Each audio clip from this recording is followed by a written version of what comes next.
Hey everybody, I'm Justin Beck. And I'm Chris Cobb. And welcome to The Closing, your top news in commercial real estate from this past week.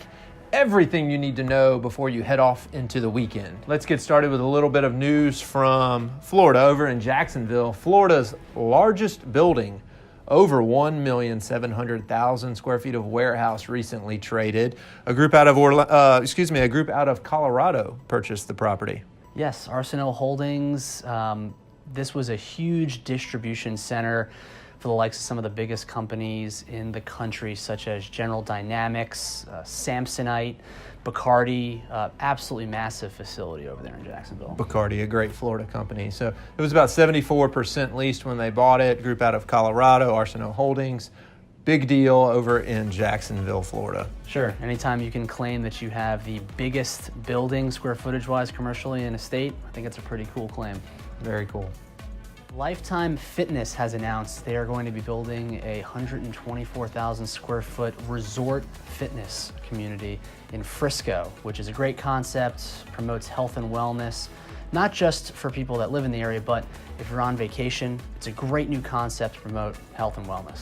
Yeah, it's actually a resort facility. They're going to have soccer fields, tennis courts there, and with the change in our culture now, so many people being focused on health and wellness, this is a logical thing to happen where actual resorts are being geared towards being able to work out and stay fit and stay healthy. So I think it's really neat. And the property was slated to be a data center, which is huge in that part of the world. So it's really interesting to see that they went in a different route. They must really believe in the concept here. Absolutely, and it's a great option to have when you go on vacation, not to just have the traditional weights, cardio machines. Now you can, either be on vacation or be at a conference, and you can go for a swim, maybe kick around a soccer ball, go play some tennis. It's great to have those extra options. It feels more like a home away from home than just a gym that's located in the building you happen to be staying in. Great point, Chris. Well, Home Depot is making a major investment into the last mile, that last mile of delivery that everybody is talking about how to figure this out. Home Depot is going to take their stab at it by building 170 distribution centers across the U.S.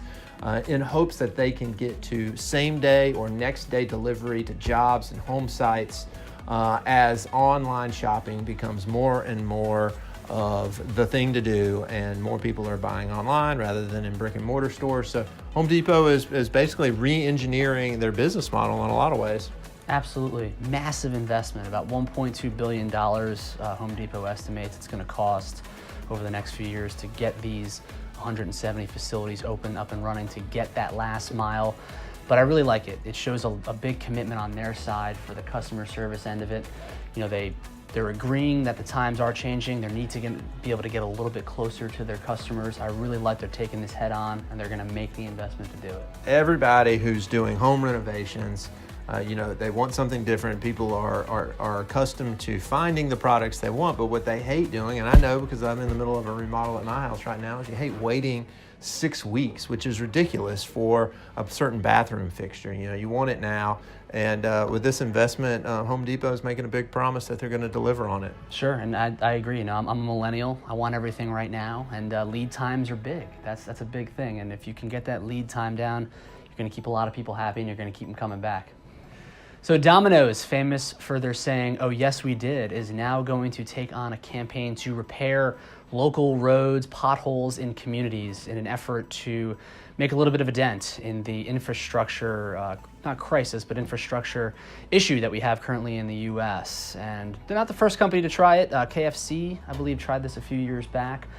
Do you think they're going to be able to make a dent in this? I mean, I'm not sure about that. I don't think they're going to put a dent in the infrastructure problem, but maybe they're going to make it a little bit easier for their delivery guys to get to homes quicker and a little smoother, possibly. Domino's is a great company. Their stock has performed exceptionally well over the past several years. They're incredibly innovative for selling something that's not a very new product, right? They've found new ways to deliver on their promise. So it's a fun thing, and at least it gets people talking about the real problems that we have in the country, which is some of these infrastructure issues.